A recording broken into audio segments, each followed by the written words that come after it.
오늘 함께 은혜 받길 원하는 하나님의 말씀은 시편 23편입니다. 제가 가진 성경으로 구약 818페이지에 나와 있습니다.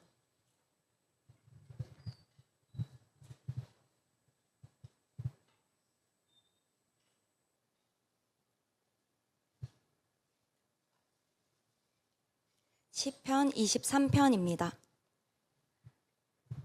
교독하신 후 마지막 구절은 합독하겠습니다. 여호와는 나의 목자시니 내게 부족함이 없으리로다. 그가 나를 푸른 풀밭에 누이시며 실만한 물가로 인도하시는도다. 내 영혼을 소생시키시고 자기 이름을 위하여 의의 길로 인도하시는도다. 내가 사망의 음침한 골짜기로 다닐지라도 해를 두려워하지 않을 것은 주께서 나와 함께 하심이라. 주의 지팡이와 막대기가 나를 안위하시나이다. 주께서 내 원수의 목전에서 내게 상을 차려주시고 기름을 내 머리에 부으셨으니 내 잔이 넘치나이다. 내 평생에 선하심과 인자하심이 반드시 나를 따르리니 내가 여호와의 집에 영원히 살리로다. 아멘. 시편 23편을 읽으면 자연스레 떠오르는 풍경이 있습니다. 푸른빛이 낭낭한 초원에 따스한 햇살이 잔잔히 흐르고 있는 물가를 비추고 있습니다. 그 풍경에는 인자한 미소로 한 손에는 지팡이를 들고 다른 한 손으로는 한 마리의 양을 품은 목자와 복슬복슬한 털을 가진 양들이 그 주변에서 편히 쉬고 있습니다. 한없이 평화롭고 조금의 부족함도 찾아볼 수 없는 풍경입니다. 그런데 만일 우리가 머릿속으로 떠올렸던 이 풍경을 그림으로 그려 당시 이스라엘 사람에게 전해준다면 그곳이 어딘지 되려 물으며 자신도 데려가 달라고 부탁할지도 모릅니다. 왜냐하면 사실 이스라엘은 우리가 상상했던 것처럼 잠이 솔솔 오고 아늑한 풍경보다는 황량한 분위기에 쩍쩍 갈라진 메마른 땅만 존재하기 때문입니다. 언뜻 보면 이 풍경은 우리의 인생과 닮아 보입니다.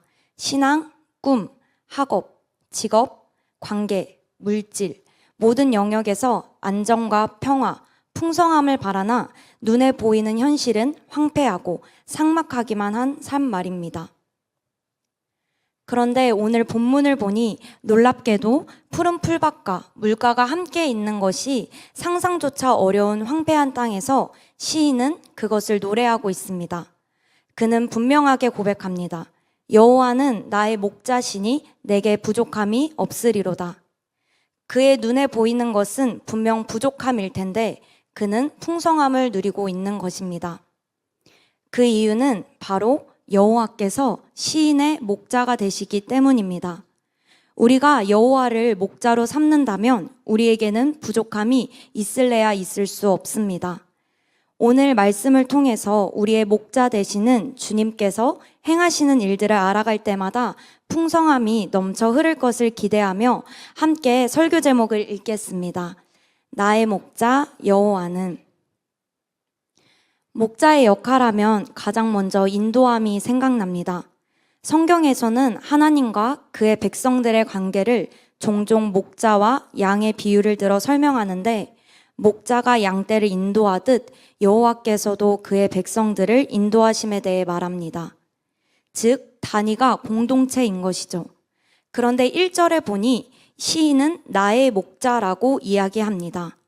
공동체를 인도하시는 여호와가 나의 목자가 되신다는 것입니다. 단위가 개인으로 축소되었습니다.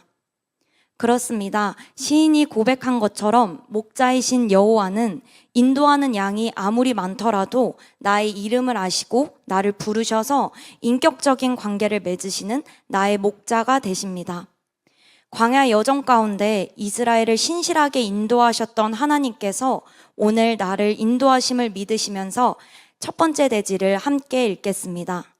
나의 목자 여호와는 앞서서 인도하십니다. 인도한다는 단어는 2절과 3절에서 언급되는데 각각 좋은 꼴로 인도하심, 그리고 두 번째는 의의 길로 인도하심입니다. 먼저 좋은 꼴로 인도하시는 주님에 대해서 알아보길 원합니다. 2절을 함께 읽겠습니다. 그가 나를 푸른 풀밭에 누이시며 쉴만한 물가로 인도하시는도다. 여호와께서 나를 푸른 풀밭에 눕게 하신다고 말합니다. 원어를 살펴볼 때 이 의미가 더욱 풍성해지는데요. 이것은 여기에 누워라는 강압적인 하나님이 아닌 양이 잘 자랄 수 있는 푸른 풀밭을 찾으시는 하나님을 묘사합니다. 즉, 나의 목자이신 주님께서 앞서서 푸른 풀밭과 물가를 찾아다니셔서 그리로 나를 인도하시고 쉬게 하신다는 것입니다. 그렇지만 종종 우리는 주님이 목자이심을 믿으면서도 염려할 때가 참으로 많습니다. 그런 우리에게 주님은 이렇게 말씀하십니다. 시편 100편 3절입니다. 제가 읽겠습니다. 여호와가 우리 하나님이신 줄 너희는 알지어다. 그는 우리를 지으시니요 우리는 그의 것이니 그의 백성이요 그의 기르시는 양이로다. 아멘. 우리는 주님의 것이라고 분명하게 말하고 있습니다. 주님께서 기르시는 주님의 양임을 말하고 있습니다. 목자가 있는 양은 스스로 푸른 풀밭을 찾으러, 물가를 찾으러 여기 갔다 저기 갔다 애쓰지 않습니다. 목자를 만난 후로부터 양의 삶은 전적으로 목자에게 의탁되었기 때문입니다. 주님이 우리의 목자가 된 이상 우리는 모든 걱정을 과감히 떨쳐버려도 됩니다. 양의 역할은 그저 목자의 음성을 듣고 따라가는 것일 뿐이기 때문입니다. 주님께서 말씀하시는 대로 행하는 것 뿐이기 때문입니다. 우리가 올려드릴 고백은 걱정과 염려, 원망이 아닌 오직 주님께 감사하고 주님을 찬양하고 주님을 기대하는 고백뿐인 줄로 믿습니다. 여호와는 앞서서 우리를 좋은 꼴로 인도하시는 나의 목자가 되십니다. 3절을 함께 읽겠습니다. 내 영혼을 소생시키시고 자기 이름을 위하여 의의 길로 인도하시는 도다. 나의 목자인 여호와는 앞서서 의의 길로 인도하시는 목자 되십니다. 3절에 소생시키다는 히브리어로 돌이키다, 회복시키다 라는 의미를 가집니다. 목자와 양의 관계에서 생각해보면 양은 반추동물이라서 음식을 먹으면 그것을 안에서 대세김질하기 때문에 가스가 계속해서 그 안에서 발생하게 됩니다. 그럼 적절히 트름을 통해서 그 가스를 배출해야 하는데 양이 스스로 뒤집혀 넘어지게 되면 그 가스가 배출되지 않고 몸에 쌓이게 됩니다. 그렇게 될 경우에는 결국에 양은 죽음에 이르게 됩니다.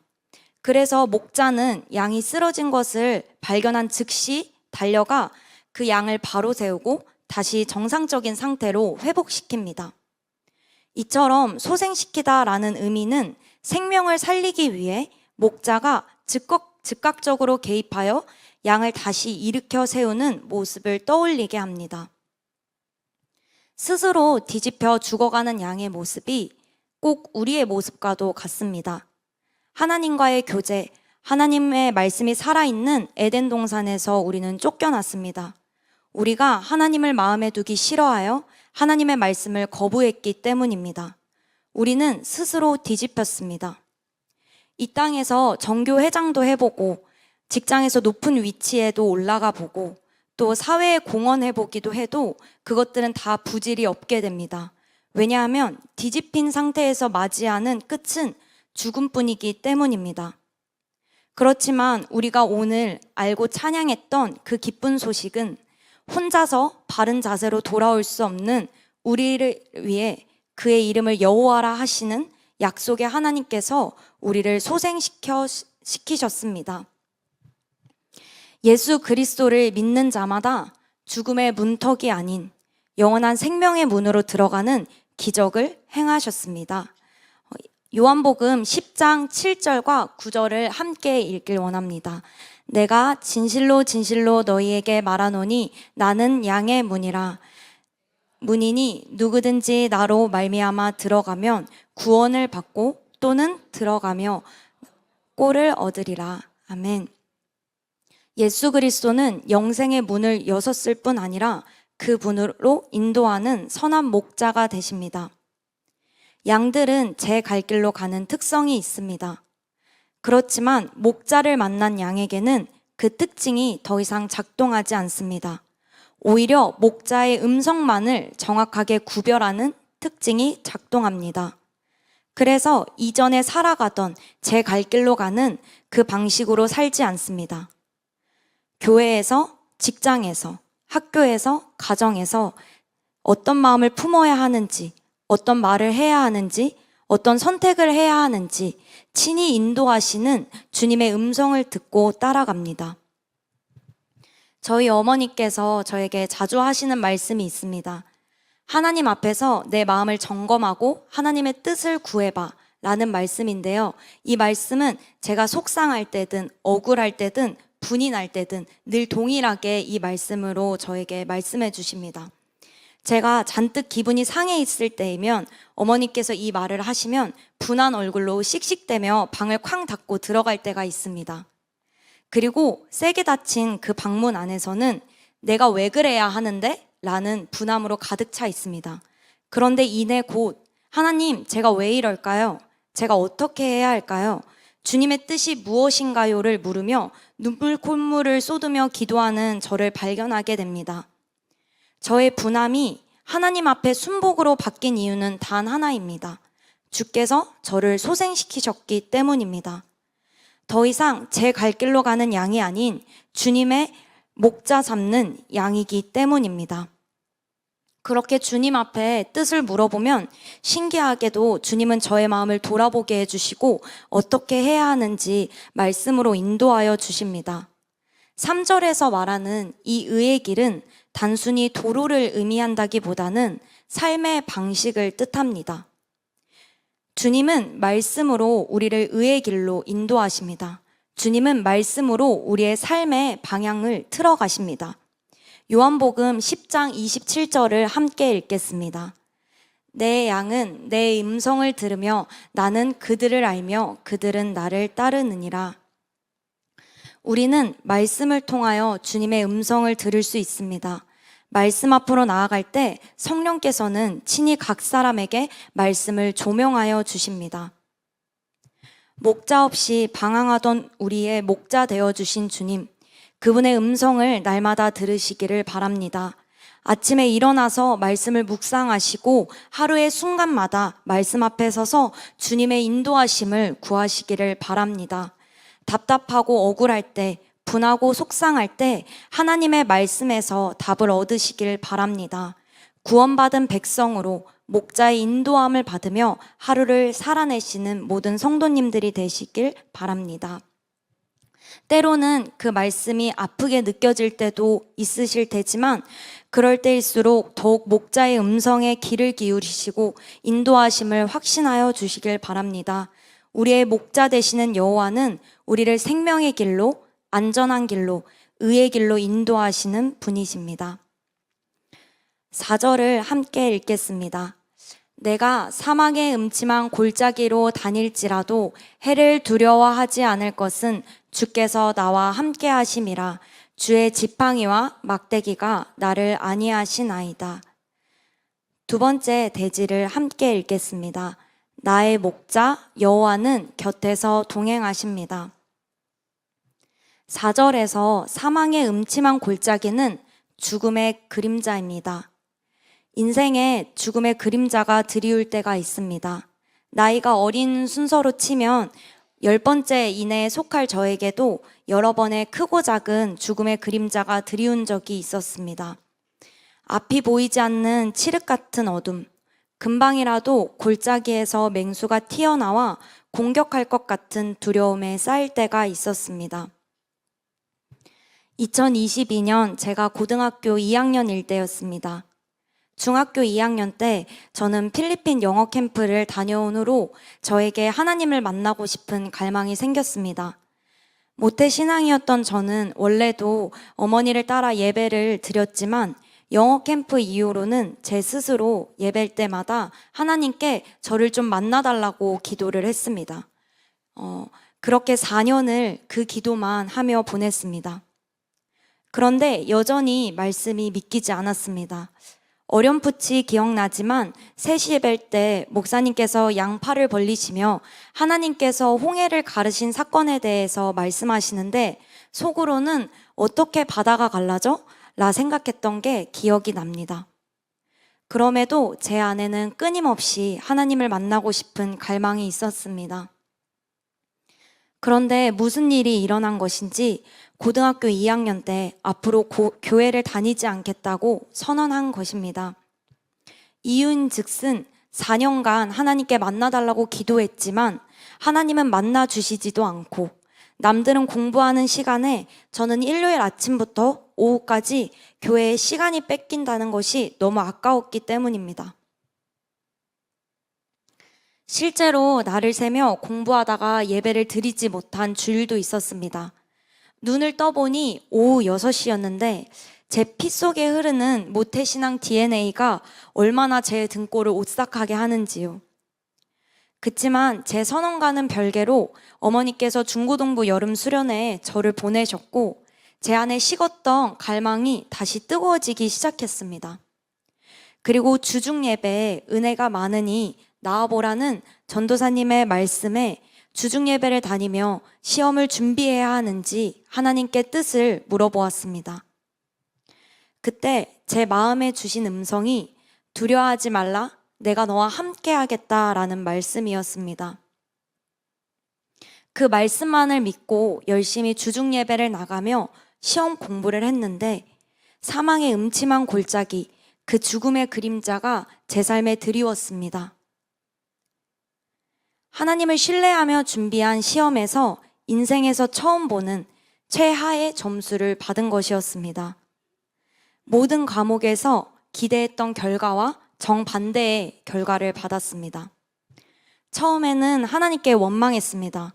함께 하신다고 하셨으면서 어떻게 저한테 이러실 수가 있으세요? 라며 이 금요 예배 때 십자가를 째려보며 기도했습니다. 그런데 월요일 시험을 보고 화요일 시험을 보고 수요일 시험을 봤는데 다 모든 점수가 최하 점수인 것입니다. 그러니 원망할 힘조차도 저에게는 남아있지 않았습니다. 집에 돌아오면 현관문 앞에 주저앉아 울기만을 한 달을 그렇게 반복했습니다. 한때는 차라리 이대로 죽었으면 얼마나 편할까라는 생각까지 했습니다. 성적이 전부라고 생각했던 저에게 삶의 이유가 사라진 것처럼 느껴졌습니다. 하지만 사망의 음침한 골짜기, 그 죽음의 그림자는 저를 죽이지 못했습니다. 그저 그림자였기 때문입니다. 그림자가 있다는 것은 빛도 있다는 것인데 이미 이전에 저에게 동행하겠다고 약속하신 주님께서 그 약속을 신실하게 지키셨습니다. 시험이 끝난 수요 위드워스 예배 때 주님은 저에게 말씀하여 주셨습니다. 느껴지지 않아도 보이지 않아도 내가 일하고 있다.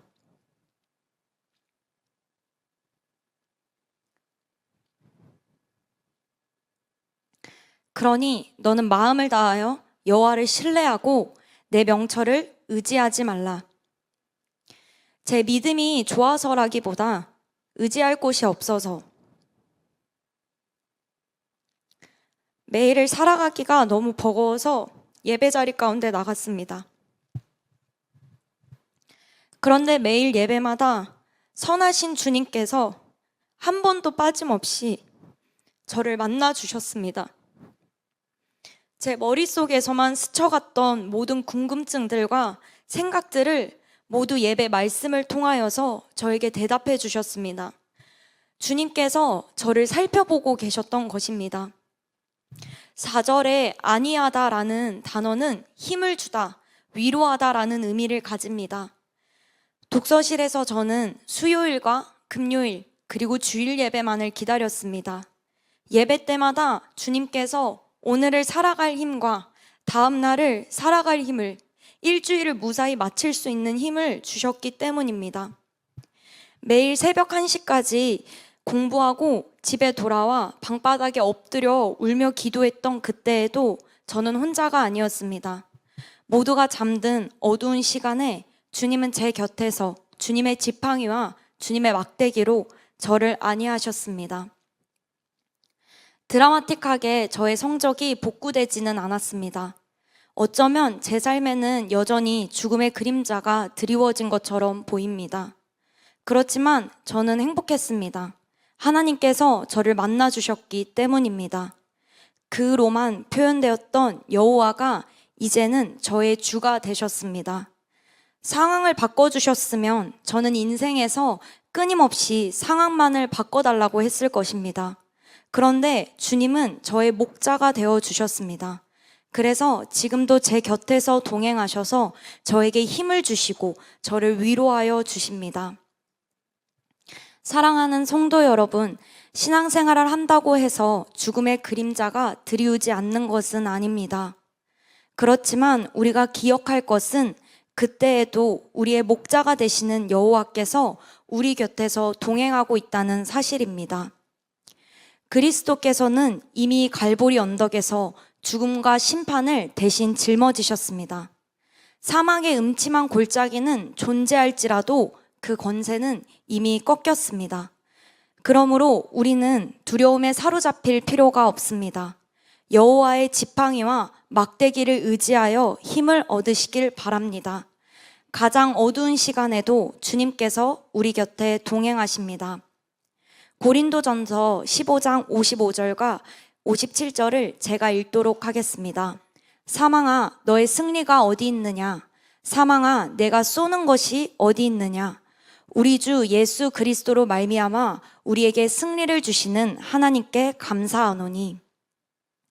5절을 보면 주님께서 우리를 두렵게 했던 그 원수의 발 앞에서 만찬을 베푸시는 장면을 확인할 수 있습니다. 이 만찬은 승리의 만찬입니다. 우리는 주님 안에서 승리하였습니다. 주님은 우리를 존귀한 자로 왕과 같은 존재로 보시고 우리에게 만찬을 대접해 주십니다.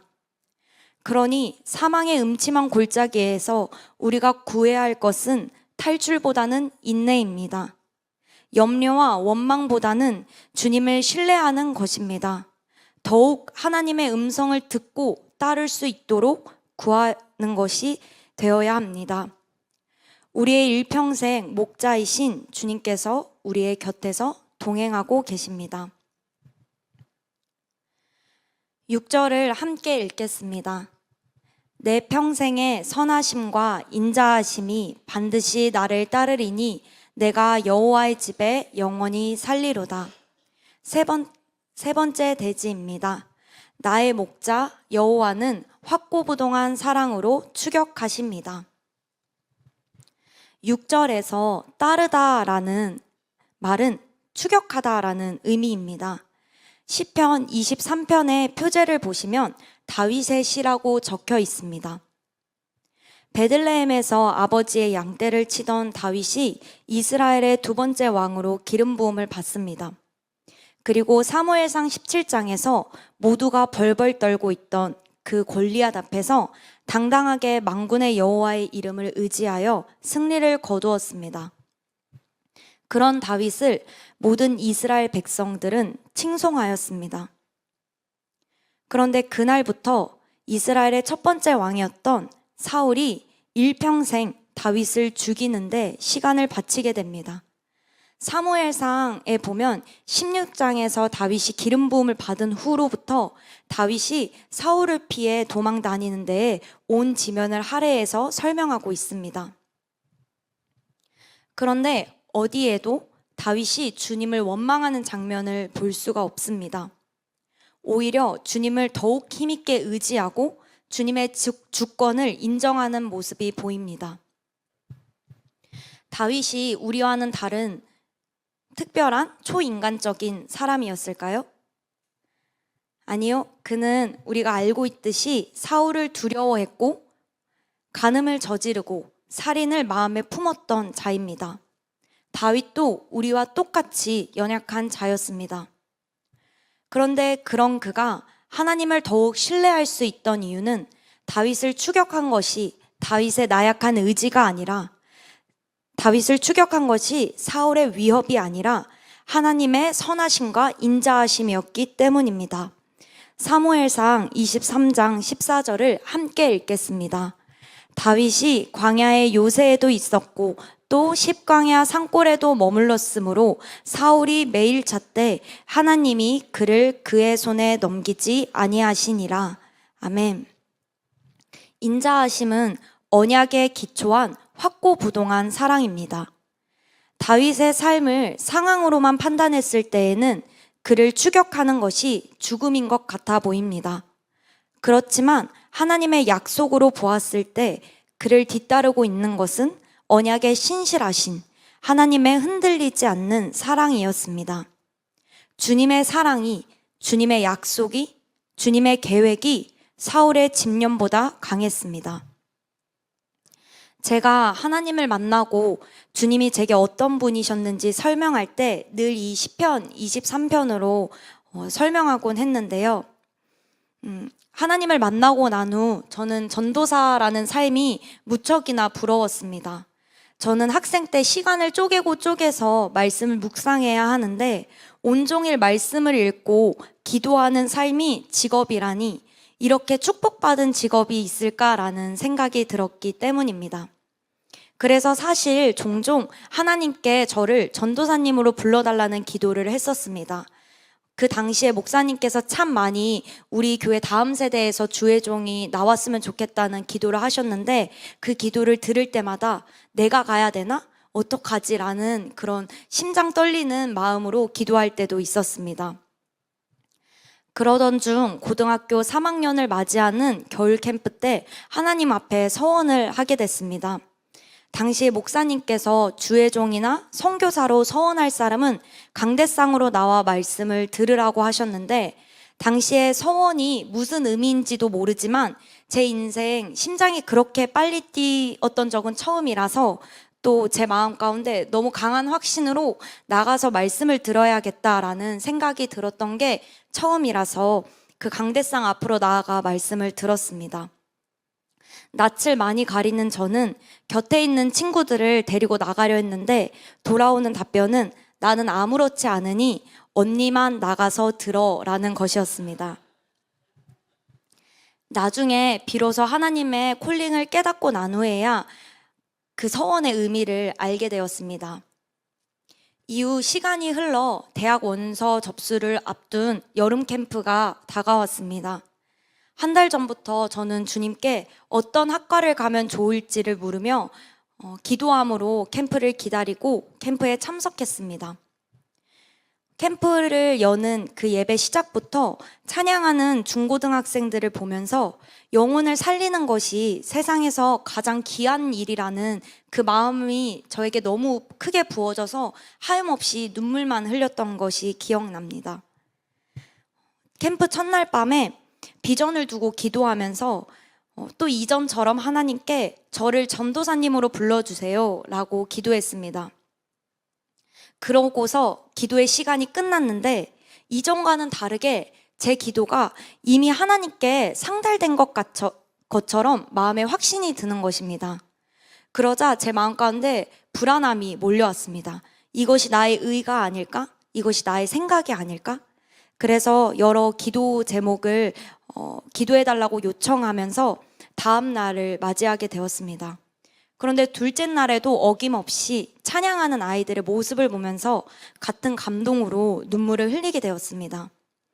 그리고 설교 때 본문이 모세가 하나님의 부름을 받는 본문이었는데 그 말씀을 통해서 하나님께서 저의 염려와 불안들을 꺾어주셨습니다. 그리고 기도하는 가운데 제 마음에 분명하게 주신 말씀이 있었습니다. 너는 말씀으로 영혼을 살리는 자가 되라. 내가 생각하는 것, 내 능력으로 할 테니 그저 가라. 라고 주님께서 말씀하여 주셨습니다. 이후 집으로 돌아와서 이 주신 말씀을 붙잡고 기도하며 또 목사님과 상담하면서 주님께서 주신 사명을 더욱 분명하게 확인하게 되었고 지금 한세대학교에서 신학을 공부하고 있습니다. 저에게 콜링할 때 주셨던 내 능력으로 할 테니 라는 이 말씀은 지금까지 저를 붙들어 왔습니다. 고등학교 때 기도 모임에서 전도 축제를 준비하면서 여러 난관에 부딪혀 영혼을 살리는 것이 결코 쉽지 않는다는 것을 깨닫고 낙심하며 운 적이 있었습니다. 지금도 이렇게 힘든데 주의 종으로 사역하면 어떻게 하지? 내가 이렇게 연약한데 어떻게 하나님의 사명을 감당할 수 있지? 라는 생각에 눈물로 기도했습니다. 그때 주님께서 동일한 말씀으로 저에게 말씀하여 주셨습니다. 내 능력으로 하겠다고 하지 않았느냐? 그 말씀은 지금도 저를 일으켜 세우셨습니다. 좀 더 젊을 때, 좀 더 어릴 때 주님께 헌신하고 싶었는데 막상 너무 일찍 맞이하게 된 이 사역이 저에게 어려움이 될 때가 있었습니다. 맡겨진 부서의 상황과 또 제 자신의 연약함을 마주할 때면 주님 앞에 주저앉아 있을 때가 너무나 많았습니다. 그런데 그럴 때마다 주님께서 말씀하여 주셨습니다. 내 능력으로 하겠다고 하지 않았느냐? 저를 지금 이 자리에 세우신 것은 저의 의지가 강해서가 아닙니다. 언약에 신실하신 주님, 그 확고부동한 사랑으로 저를 추격하신 주님 덕분입니다. 제가 삶으로 고백하는 찬양 중에 주님의 선하심이라는 찬양이 있는데 그 찬양의 의역한 부분을 읽어드리겠습니다. 죽음과 저주가 나를 추격하는 것이 아니라 당신의 선하심이 뒤쫓고 있습니다. 의지가 박약한 제가 당신을 뒤따른다기보다는 신실하신 당신의 선하심이 저를 뒤쫓고 있습니다. 황송하게도 주님의 선하심이 저 같은 자를 따른다니요. 지금 저의 삶과 각 영역의 모든 주도권을 주님께 드립니다. 제 자신을 부인하고 예수님께 순종하여 어디를 가든 당신의 선하심이 저를 뒤쫓고 있습니다. 제가 이 찬양을 묵상할 때마다 그분의 흔들리지 않는 사랑을 더욱 확신하게 됩니다. 그분의 확고부동한 사랑으로 우리를 뒤따르심으로 말미암아 우리의 믿음을 시작하신 주님께서 우리의 믿음의 여정을 완주시켜 주실 것입니다. 이곳에 신앙생활이 버겁게 느껴지시는 분이 계십니까? 연약함 때문에 좌절하고 계신 분이 계십니까? 감당할 수 없는 상황에 눈물만 나오시는 분이 계십니까? 로마서 8장 38절에서 39절을 함께 읽겠습니다. 내가 확신하노니 사망이나 생명이나 천사들이나 권세자들이나 현재일이나 장래일이나 능력이나 높음이나 기쁨이나 다른 어떤 피조물이라도 우리를 우리 주 그리스도 예수 안에 있는 하나님의 사랑에서 끊을 수 없으리라. 아멘. 어떤 상황 가운데 있든 어떤 문제 가운데 있든 끊을 수 없는 주님의 인자하심이 우리를 뒤따르고 있음을 기억하시길 바랍니다. 베드로전서 2장 25절 말씀을 제가 읽도록 하겠습니다. 너희가 전에는 양과 같이 길을 잃었더니 이제는 너희 영혼의 목자와 감독 되신 이에게 돌아왔느니라. 우리는 목자를 잃어버린 양이었습니다. 그래서 늘 우리의 삶을 유지하고 개척하기 위해 아등바등 애쓰고 염려하였습니다. 죽음을 향하여 가는지도 모른 채 주님이 기뻐하시지 않는 선택을 하며 살아가고 있었습니다. 인생에 닥쳐온 시련에 어찌할 바 몰라 벌벌 떨며 두려움 가운데 있었습니다. 그렇지만 주님께서 우리를 찾아내셨습니다. 우리는 우리의 영혼의 목자와 감독 되신 예수 그리스도께로 돌아왔습니다. 이제는 목자이신 주님께서 우리보다 앞서서 인도하시고 우리 곁에 동행하시며 흔들림 없는 사랑으로 우리를 뒤쫓고 계십니다. 여호와를 목자 삼은 시인은 이렇게 마무리합니다. 내가 여호와의 집에 영원히 살리로다. 우리의 최종 목적지는 주님이 되십니다. 우리가 바랄 것은 오직 주님과 함께하는 것뿐입니다. 오늘 여러 가지 기도 제목을 가지고 나오셨을 테지만 1절이 선포하는 진리와 같이 여호와가 나의 목자가 되시면 부족함이 없다는 사실을 기억하시길 바랍니다. 그렇기에 다른 무엇보다 주님을 구하는 오늘이 되기를 소망합니다. 주님을 목자로 삼으시는 밤이 되길 소망합니다. 우리 이 시간 주님만을 구하면서 함께 고백하고 싶은 찬양이 있는데요. 더 원합니다 라는 찬양을 우리 마음을 담아서 고백하길 원합니다.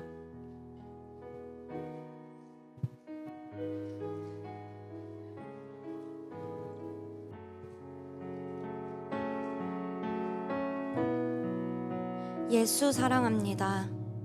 예수 사랑합니다. 사랑합니다. 온 마음 다하여 오직 주님 한 분만 간절히 더 원합니다. 다시 한번 고백하겠습니다. 예수 예수 사랑합니다. 사랑합니다. 온 마음 다하여 오직 주님 한 분만 간절히 더 원합니다. 넘쳐나네 넘쳐나네 넘쳐나네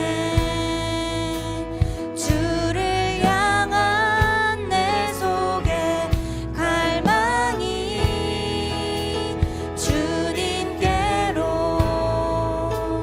날 이끌어 주소서. 주님을 더 원합니다. 예수 사랑합니다. 예수 사랑합니다. 사랑합니다. 온 마음 다하여 오직 주님 한 분만 간절히 더 원합니다. 넘쳐나네 넘쳐나네 넘쳐나네 주를 향한 내 속에 갈망이 주님께로 날 이끌어 주소서. 주님을 더 원합니다. 예수 사랑합니다. 예수 사랑합니다. 사랑합니다. 온 마음 다하여 오직 주님 한 분만 간절히 더 원합니다. 넘쳐나네 넘쳐나네 넘쳐나네 주를 향한 내 속에 갈망이 주님께로 날 이끌어 주소서. 주님을 더 원합니다. 우리의 목자이신 주님께서 지금 말씀하십니다. 나를 따라오라. 내가 너희를 쉬게 하리라. 양의 삶은 목자에게 전적으로 의탁되었습니다. 주님이 인도하시고 동행하시며 흔들리지 않는 사랑으로 우리를 뒤따르십니다. 양의 역할은 주님의 음성을 듣고 따라가는 것뿐임을 기억하시면서 주님의 부르심에 여지가 없고 여한이 없는 순종을 올려드립시다. 주님, 여러 문제 가운데 저의 일생에 목자가 되어 주시옵소서. 저의 생각, 저의 지혜가 아닌 주님의 음성을 따르길 원합니다. 이 시간 저에게 말씀하여 주옵소서. 여호와가 나의 목자가 되시면 부족함이 없습니다. 이 시간 주님의 이름 3번 부르시고 오늘 주신 말씀을 붙잡으며 기도하겠습니다. 주여